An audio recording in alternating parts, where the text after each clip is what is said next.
Welcome to the podcast. This episode of Navigate is taking a slightly different approach as I get to talk about transitions with someone I've come to really admire in the world of coaching and resourcing Christian coaches and entrepreneurs.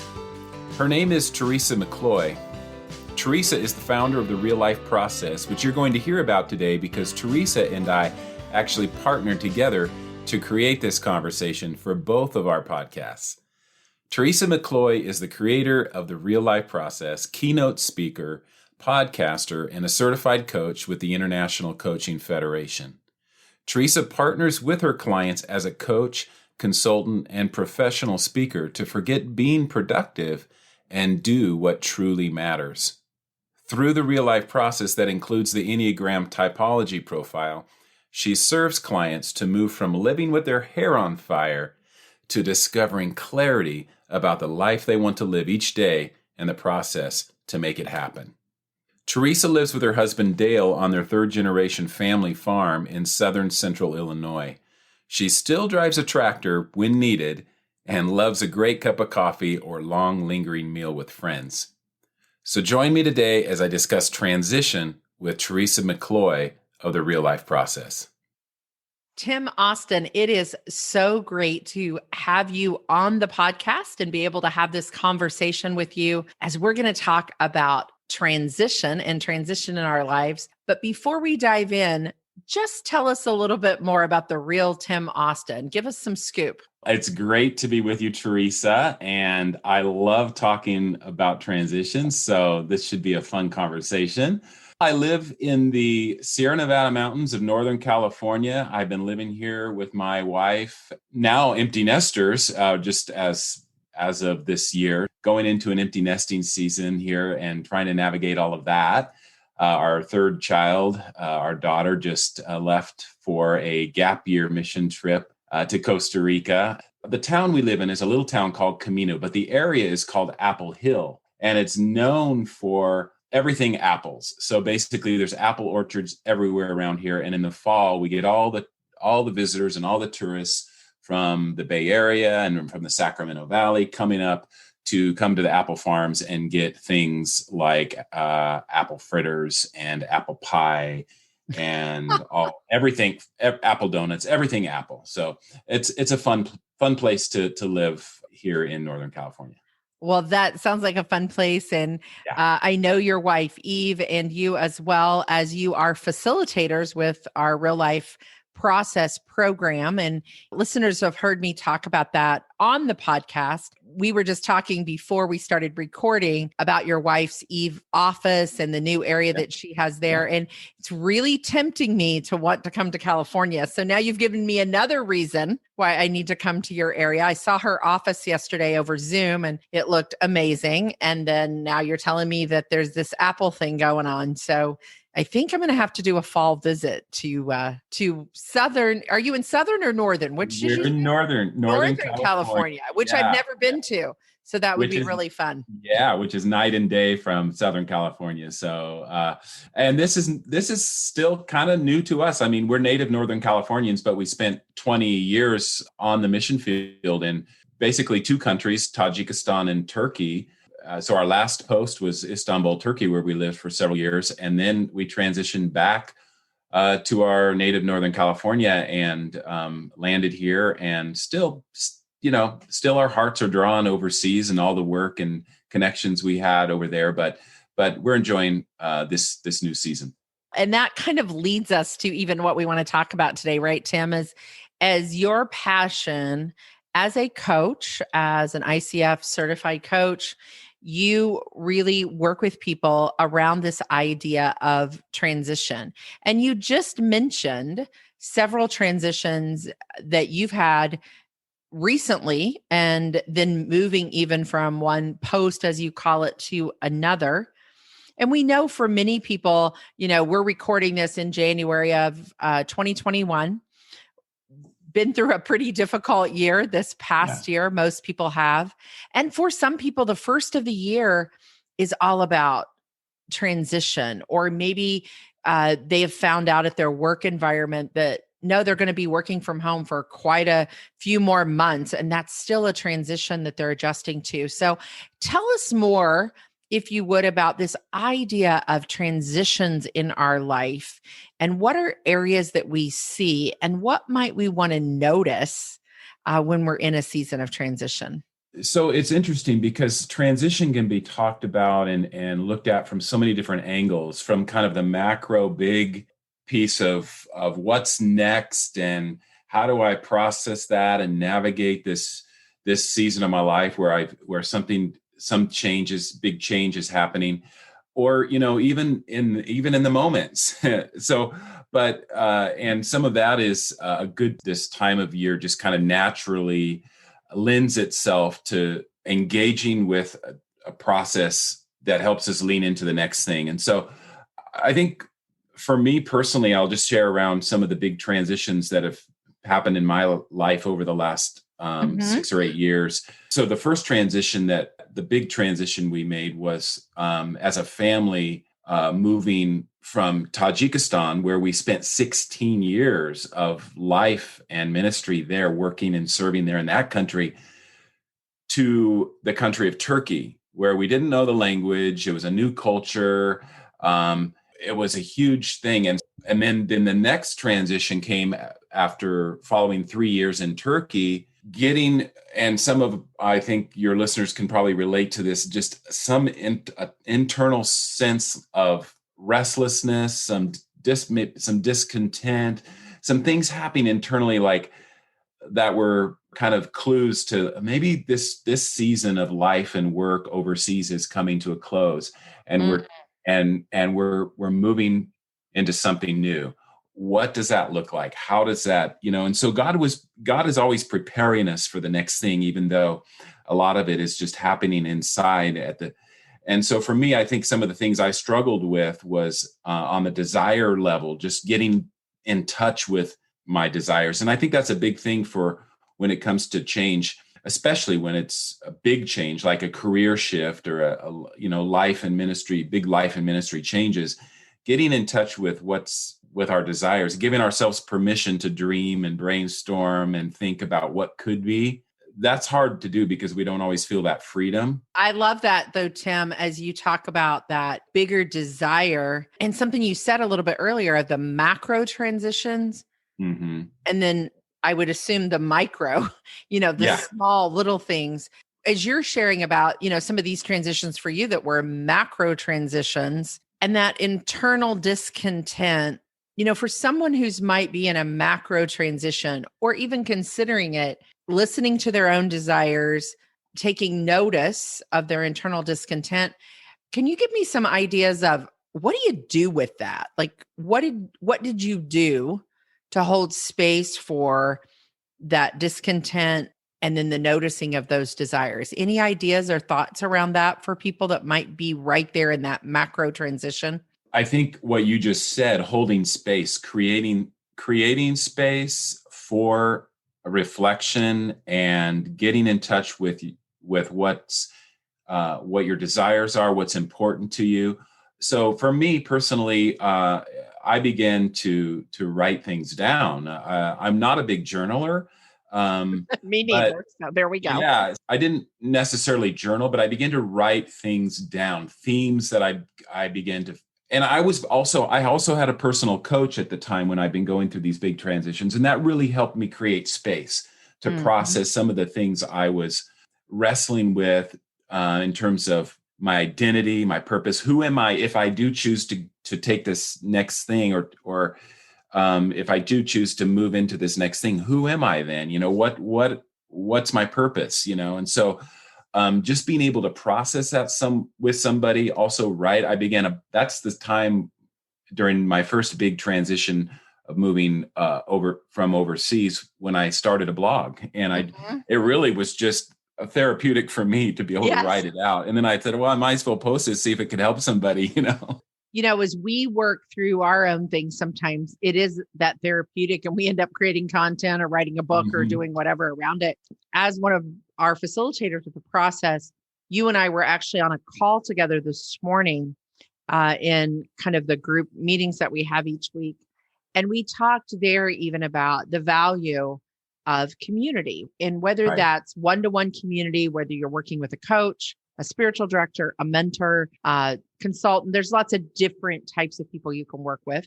You and I are both coaches.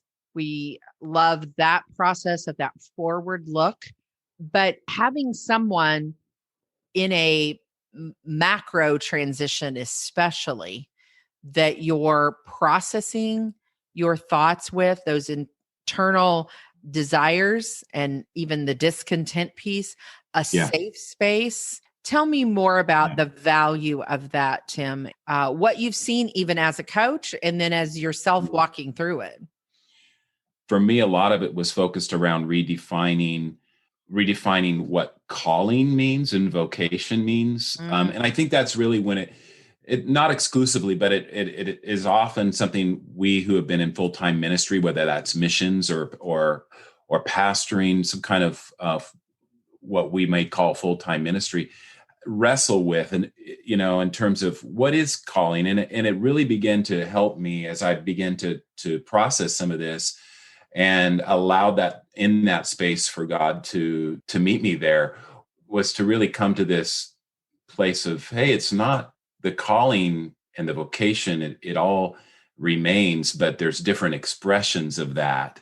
And that once I began to learn that there's, calling can take on different expressions and manifest itself in different ways in certain seasons of our lives, that really freed me up to begin to dream and to explore. Well, what could that look like? And then of course the whole area of self-awareness comes in, which I began to learn more about myself. I hadn't come to the Enneagram yet. That was later in terms of working with you. So, but I had some other areas that I was exploring, some other tools I was using to begin to become self-aware of how all of these experiences in life and how they prepared me for this next season and to express my calling in a different way.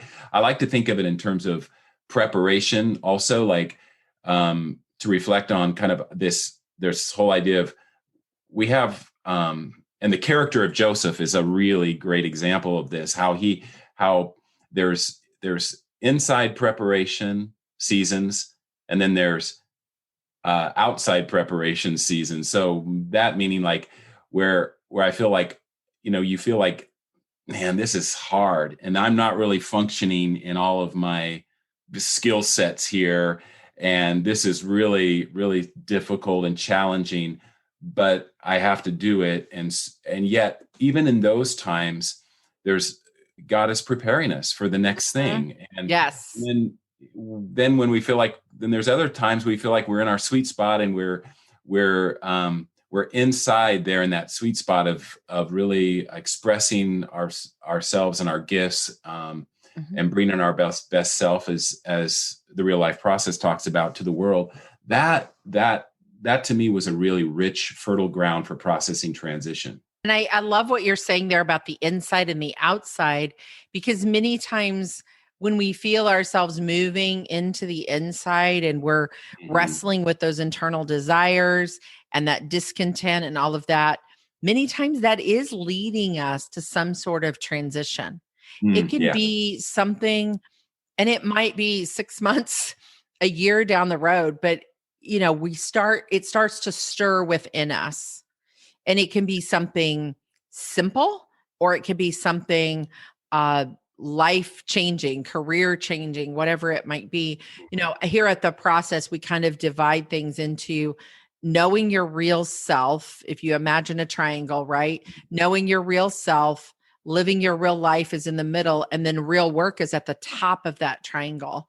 And this part that you're talking about, your calling, and that term has been used a lot in the ministry space or in the church space. But yet you and I think both agree that it doesn't matter if you're doing that. You're in a vocational space where you're an entrepreneur or you're a business owner, whatever. You have a calling on your life to do what you do.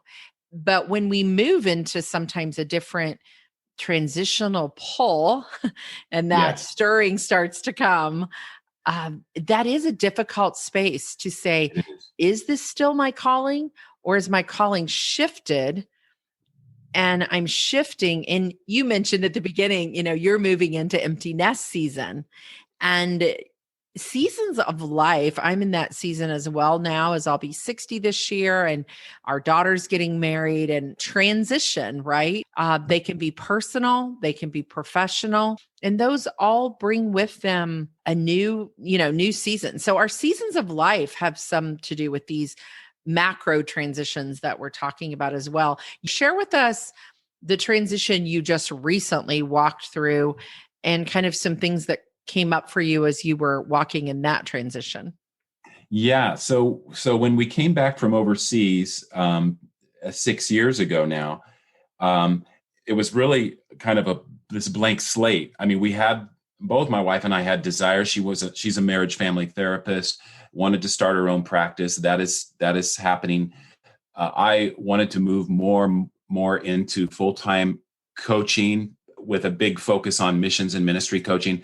I had that desire, and I started out on that process. And yet, God is so good, because He knows when we're ready to take the deep dive, the plunge. Yes. And so for me, it wasn't time to let go of everything completely and to start full-time coaching.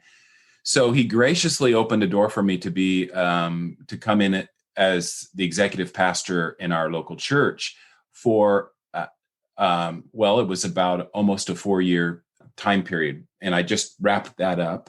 But that was such a gift, because it allowed me the freedom to keep moving toward the full-time coaching piece, but also have something to provide some stability for us in the short term. Yeah. And and I think in terms of transition, a lot of times we're not ready. And I think giving ourselves that permission sometimes we feel the pressure. We have to totally let go of something and embrace the new. And I think sometimes Bridges, I think it's William Bridges, in one of his books on transition, talks about the mountain climber. If you're climbing a mountain, I think of climbing a rock wall. Mm-hmm. I've never done it before, but how you with one hand you're holding on to something for leverage and for stability, while you're reaching for something new. I think what you're saying, I think what you're saying there, Tim, is so encouraging to people, though, because so many times we think we have to let go with both hands, right? And go, okay, I got to jump, I got to lean. And there's something to be said for taking risk. And, as you and I both know from personality types and work we've done on personalities, like for some people, it's really important to take the leap and the risk.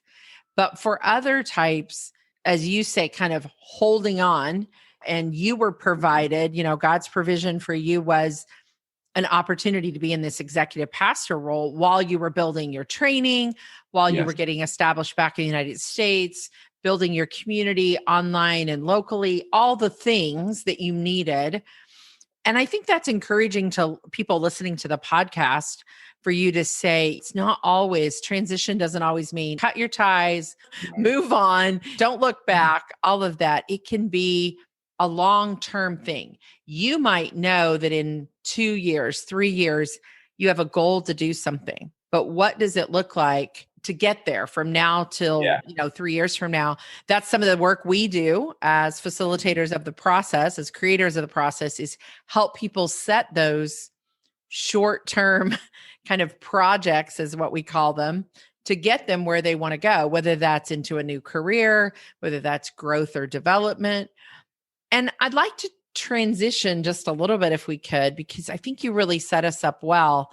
We talk a little bit about these macro transitions. Tell me what a micro or a smaller transition, or you have an example of something that's a little bit smaller than like the career change or the move around the world or some of those types of things. Yeah. I mean, for me, and maybe this is just the season of reflection that I'm in right now. Sure. It's centering around these short transitions are really, for me, it's focused on the moments in my day, even, or a rhythm that I have throughout my week, so that I can pivot well, I can transition to the next thing well. And we, John Eldredge talks about this. We live in such a culture of efficiency, and efficiency is great, but if we sacrifice margin for efficiency, it's not sustainable. Oh, I love that. I love that because I'm being encouraged personally to allow my soul time to transition to the next thing.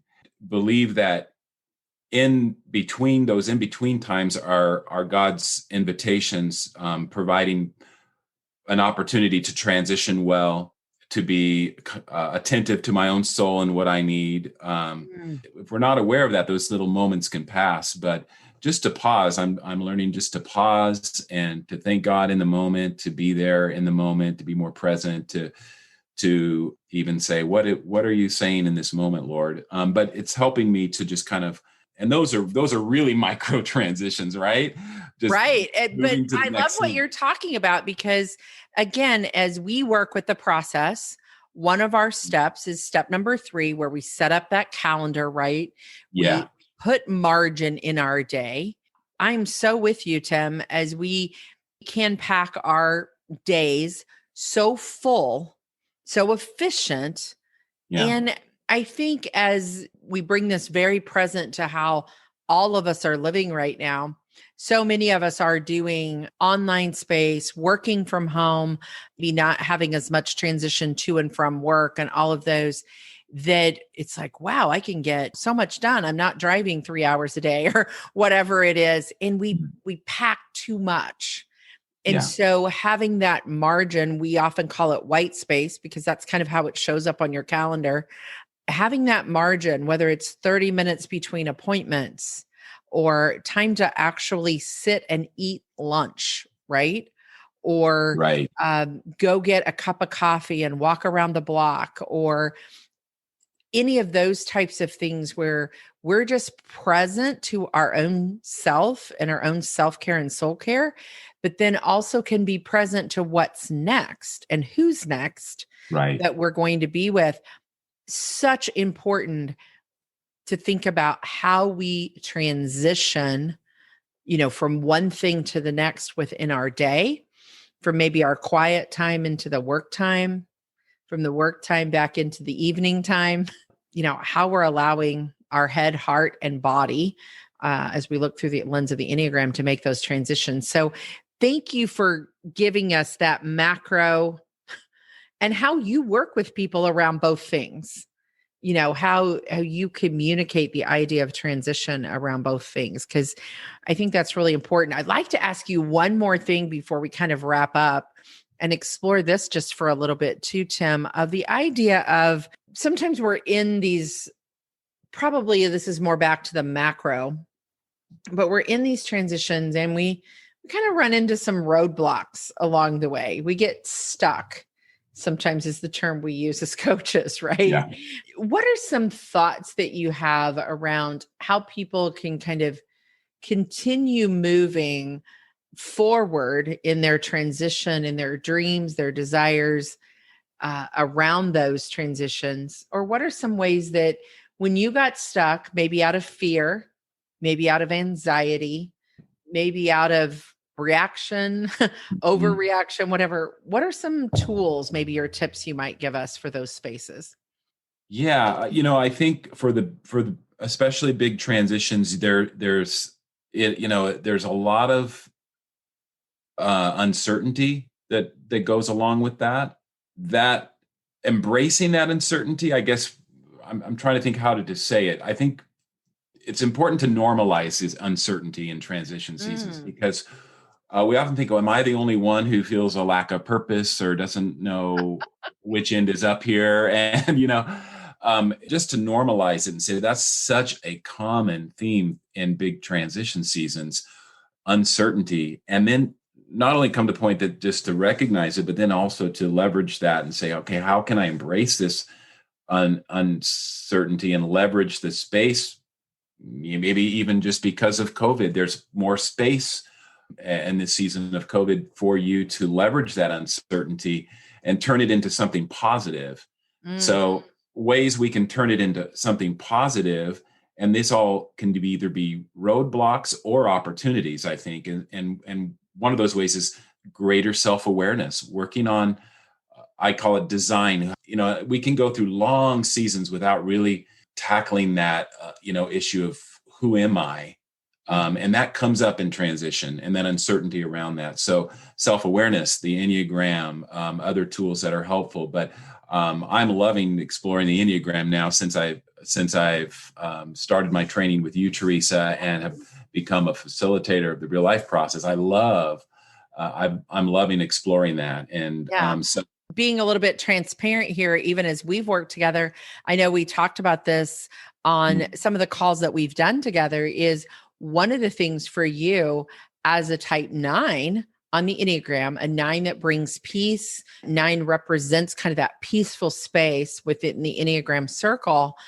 And one of the things for you that you've really moved into, not into full-time coaching now as of the first of the year, but adding someone to your team, and that transition of bringing on a team member, and how that's felt for you as a 9 to give you some forward energy to let go of some of those things. And that self-awareness piece has been huge for you, of like, wow, as a 9, it feels good for me to work with someone else. And you did a lot of exploring around that as you walk through this transition in the past few months, that feeling of, gosh, I'm going to transition into this. And for many entrepreneurs, or what we would call solopreneurs, that idea of being by myself, coming from a full-time job and ministry team and all that, where you could collaborate. Tell us a little bit of what that felt like, because I think many people, when they walk into transition, a lot of people that listen to this podcast are eventually hoping to be in some type of entrepreneurial space or full-time coaching space or that type of thing. And how did you work through that to feel like, as a type 9, I do know that collaboration? That whole idea of being a solopreneur, it gives me the idea that I'm alone in this, and that's where we don't want to be, is feeling like we're isolated, we're alone.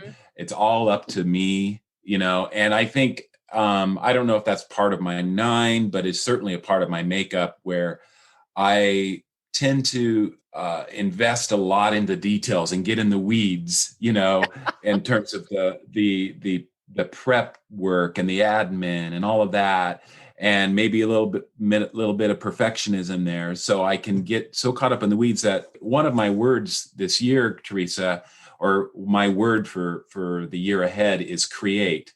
And as a 9 who is an away, kind of has that away leaning, I lean away rather than that forward. energy that's more of away. Yeah, the energy is away. This is a forward word for me. Create. It is. So I need to create. So how am I going to create? And I need a team. And I think if you're launching into something new like this as an entrepreneur, as a solopreneur, really thinking outside that narrow perspective of I'm alone in this, to who's on my team. And that has really, really opened up a whole new way of doing the work. And it's continuing to unfold as I hired a virtual assistant, and handing things off to her and the work that I can let go of, so that I can do my best work and focus on creating and engaging the people that God wants me to work with. Many times, one of the biggest things, and we're talking about it a lot here on this podcast, when you go through transition, the macro transitions, the big ones, you need a support system. I think it's one of the reasons why, you're one of our facilitators, even last year, that you knew you were going to move into this coaching transition, and to have a group of other people, and to have a process that you could work with. I mean, I'm so proud of having you and Eve on our facilitator team, and you leading the process. You guys are doing amazing things. And I really want you to share, what do you have going on in the next few months? How can we connect with you more? And what are maybe some events that you have coming up? Yeah.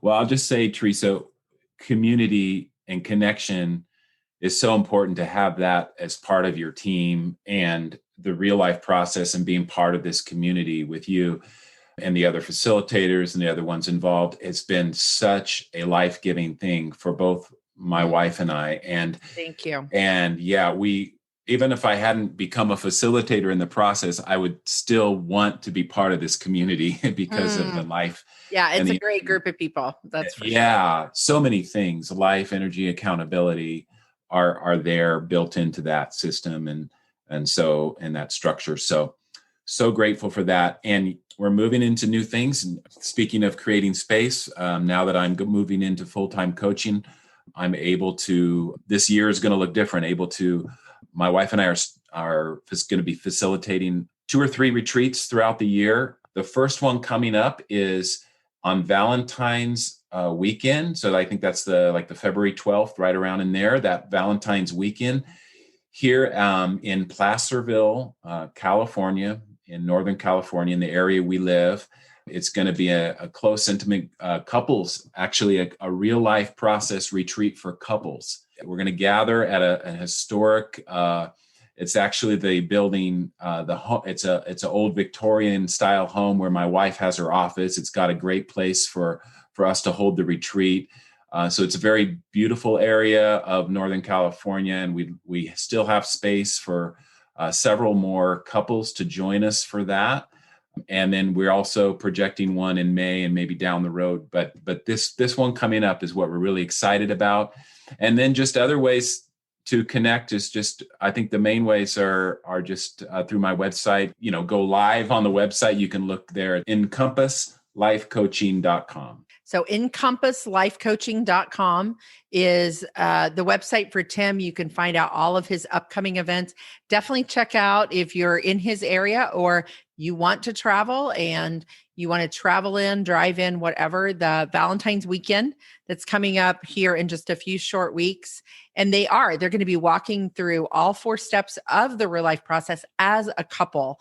And that's so important to do as you look at your real life view. What's the roadmap that you want to create? What are the projects that you want to walk into? How do you want to put those things into your calendar and your time that you spend together and you spend separately? And then how do you sustain that through real life living? So they're going to walk you through all 4 steps of that in this great weekend retreat. I am so excited to hear about that.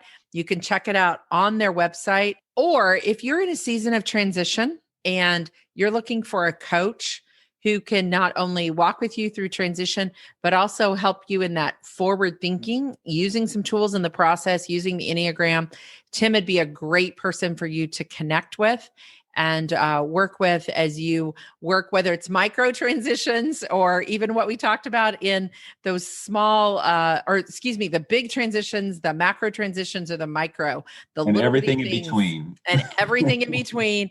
And all those margins and spaces that we go throughout our day. So, Tim, thanks so much for having this conversation with me today and just walking us through a little bit of getting to know you, but also all the ways that transitions are going on in our life that we may not even be aware of. I really appreciate your knowledge and information. Appreciate you having me, Teresa, and appreciate you so much and what you brought into our lives, and also just the coaching community and the world of entrepreneurs and with the real life process and all that you're doing as well. Thank you so much. I hope you were encouraged and got some takeaways to my conversation with Teresa McCloy, originally hosted on her own podcast called The Realife Process. I encourage you to have a listen to that podcast and some of her many other episodes and subscribe because it's a great podcast. If you'd like to know more about using the real life process in the work that you do by becoming a facilitator like I'm doing, just reach out to me or head straight over to Teresa's website, therealifeprocess.com. If you'd like to learn about the real life process in a retreat setting, head over to EncompassLifeCoaching.com and check out our retreat offerings. Our February couples retreat mentioned in my conversation with Teresa is sold out, but don't despair. We have another retreat coming in May right in picturesque Lake Tahoe. It's going to be great. And you can learn all about that one on my website. Well, that's a wrap for this episode of Navigate. One of the things I love most about what I do is helping my clients navigate transition seasons in a one-on-one coaching relationship. To learn more, schedule a discovery call with me at EncompassLifeCoaching.com, and I'll see you again real soon.